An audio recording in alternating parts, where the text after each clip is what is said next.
Hey, good morning everybody. So today I'm going to put some plants in the ground in the new flower bed. I'm so excited. This has been a drawn out process compared to what I normally do. And so I'm ready to get going on that. I'm going to gather some supplies and meet you over there.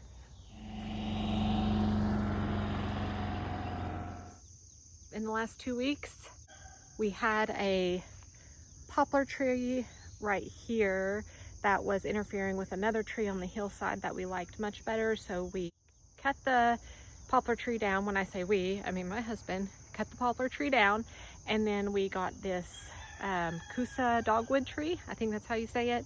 And it's only going to get about 15 to 20 feet tall, and it's going to have white blooms in the spring and the red little, I don't know if you would call them berries or what they are, but red little balls.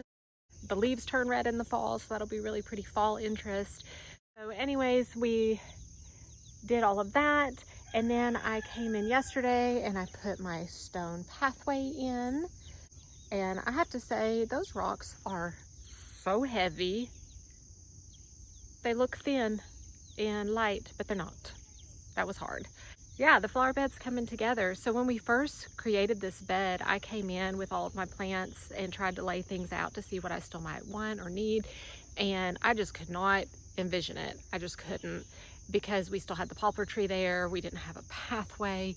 And so my brain was just not even able to process. So that's why I took a step back, took a deep breath, and started doing things in the proper order with getting the new tree in and the pathway. The pathway just does it for me, and now everything looks so much more purposeful and just looks like it's just really coming together. I still need to bury the pathway down more in the mulch so it's not like just laying flat on top.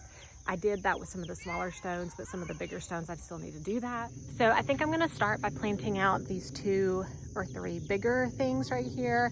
I've got the crepe myrtle, I've got the blue star juniper, and then I have a euonymus back here behind me, and then I've got these annuals I might go ahead and just pop in while I'm right here too, and then we'll move over to that side of the bed.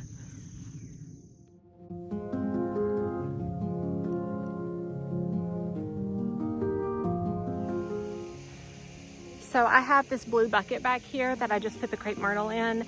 I filled it up with water, and I'm just gonna start soaking each of my plants before I put them in the ground, because it is still the heat of summer, but I'm hoping that everything survives if I keep it really well watered. Everything's healthy at the moment. So I'm gonna be optimistic about it. But anyways, I'm gonna soak each of these to make sure that they have really good water in their roots and in that soil before I put them in the ground. But then I'm also gonna go back and water everything again to make sure all of the new compost and mulch and everything is wet around it as well.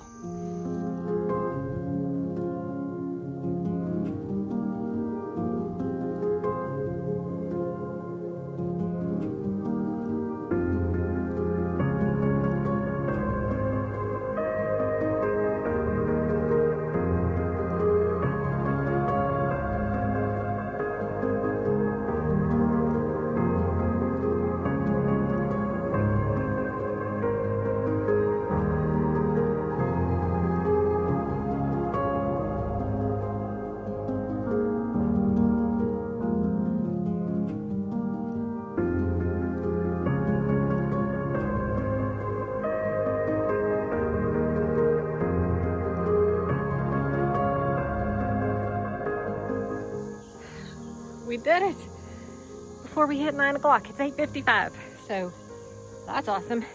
I just wanted to show you guys the Royal Burgundy barberries. They have like their big tags.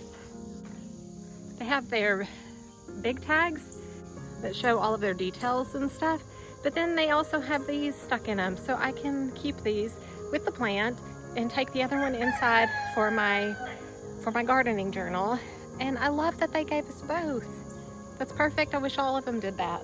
So I've got these down in the ground so I know what I've got. All right, cleanup time, and then I'll show you all how everything looks.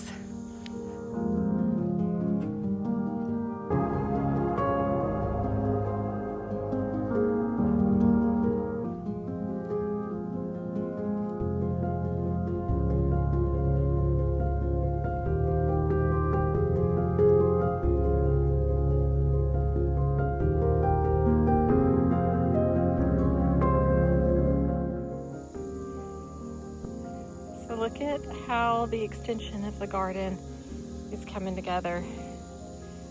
Here we go. Right here, right there's your crepe myrtle, blue star juniper, the peony, our paths. I sprayed off the stepping stones. That one has a big orange spot. I'm gonna have to replace it or flip it or something. But oh my goodness, it's looking so good. This is the framework right here. So again, I've got these royal burgundy barberries, get 18 to 24 tall and wide. I've got a white gara behind those. This is our Coosa dogwood tree. It's looking a little sad. It was super dry at the nursery. Hopefully I don't regret that and I hope it survives. Let's see, between the stepping stone paths, I've got 3 of my pink gara, my snow white mock orange. It's gonna get 5 to 6 foot tall and wide or something to that effect. It's gonna be gorgeous and smell amazing. These are my Unimus. I got 3 of those. They have the white variegation. These are evergreen, so that's gonna look so pretty. A transplant of some phlox that are looking pretty sad, but I've got some new growth coming in at the bottom, so I'm gonna chop these down here after a while. And then our gold arborvitae back here in the corner. I think the plan will be to move the spirea that you see right here over to here, move the Shasta daisies to behind the bench to open up that path a little bit more.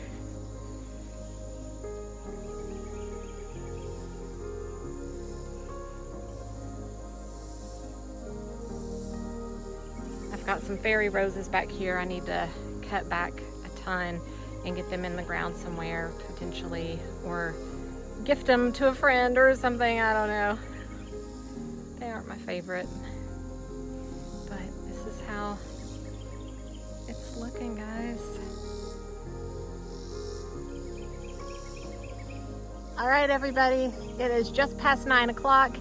I got all of this in the ground. I think I came out here maybe around 7-ish this morning. So in a couple hours, I was able to get all of this planted out and watered and looking really good. So thank you guys for watching, and I'm gonna be adding some more things throughout this bed to just make it really stand out and be a beautiful addition to the garden. So I hope you guys come back. If you'll like and subscribe and write some comments, because all of that helps me in getting my videos out to everybody else. It helps the algorithm know that you guys like the videos and are watching. And thanks for coming along on my gardening journey, you guys. Happy gardening.